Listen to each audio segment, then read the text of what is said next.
3000 ரூபாய்க்கு டிவி கொடுத்துட்டாங்க, சிலிண்டர் கொடுத்துட்டாங்க, 100 ரூபாய்க்கு அரிசி போடுறாங்க, 80 ரூபா சம்பளத்துக்கு போயிட்டு சாப்பாடு ஆச்சு. நம்மளுக்கு போதும் ஜனம் கொண்டு வந்துட்டாங்க. நான் போய் உட்கார்ந்து ஜனங்கிட்ட போய் வேலையெல்லாம் ஒரு பயிற்சி கொடுத்து முகாம் கொடுத்து இந்த மாதிரி வேலைக்கு முன்னேறிக்குவான்னு சொன்னோம்னாக்க ஜனங்களுக்கு கேட்க மாட்டேங்கிறாங்க. கேட்க மாட்டேங்க. என்ன நினைக்கிறாங்கன்னா வீட்டில் வேலைக்கு போனால் 20 ரூபாய்க்கு ஒரு நாளைக்கு 80 ரூபாய்ங்க, 5 நாளைக்கு போனால் 700 ரூபாய் ஆச்சுங்க. 20 கிலோ அரிசி வேணும் 70 ரூபாய் ஆச்சுங்க. 1 ரூபாய்க்கு அரிசி போடுறாங்க. டிவி இருக்குது வீட்டில், சிலிண்டர் வந்துடுது, வேலை கொடுக்குது. ஏன் வேலைக்கு போகிறாங்க? ஏன் சிரமப்படுறது? மாதிரி நினைக்கிறாங்க.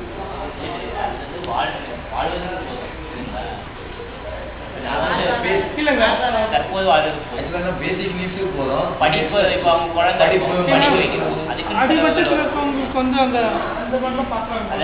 கீழ் மட்டத்தில் எதை நினைக்கிறாங்க? கீழ் மட்டத்தில் வந்து எதை நினைக்கிறாங்க? என்ன நினைக்கிறாங்க? போட்டி போட்டு தொழில் பண்ணி பொருளாதார முன்னால் வரணும், நம்ம தொழில் செய்யணும் அப்படின்னால ஜனங்க நினைக்கிறது இல்லைங்க.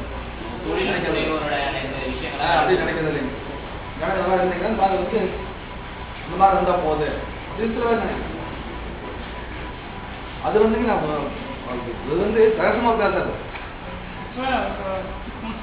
ரொம்ப நல்லா இருக்கு.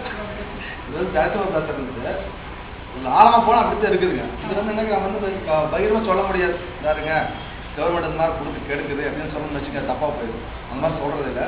அதெல்லாம் வேண்டாது. கொஞ்சம் ஜனங்களுக்கு வந்து ஊகத்தை கொடுக்கணும், கொடுக்கணும்னு நினைக்கிறது. சாப்பிட்டா அப்படியே